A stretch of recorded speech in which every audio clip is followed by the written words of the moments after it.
LLB সিরিয়ালের নতুন promo চলে এসেছে। শুরুতে দেখা যাচ্ছে গীতার মৃত্যু। গীতা স্বস্তিকে বাঁচানোর জন্য পাহাড়ের রাস্তায় ছুটতে থাকে, আর সেখানে একটা গুন্ডা ফোন করে আর বলে গীতা পাহাড়ে চলে এসেছে।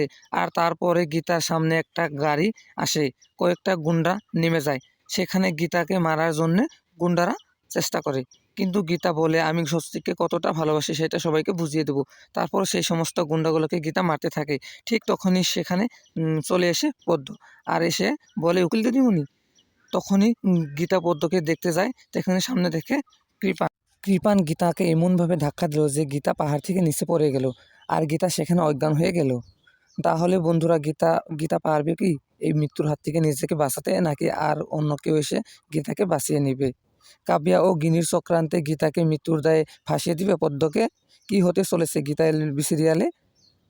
চোখ রাখুন পরবর্তী আপডেটে। তো বন্ধুরা, ভিডিওটি ভালো লাগলে লাইক কমেন্ট শেয়ার করো, আর নতুন নতুন আপডেট পেতে চ্যানেলটি সাবস্ক্রাইব করো।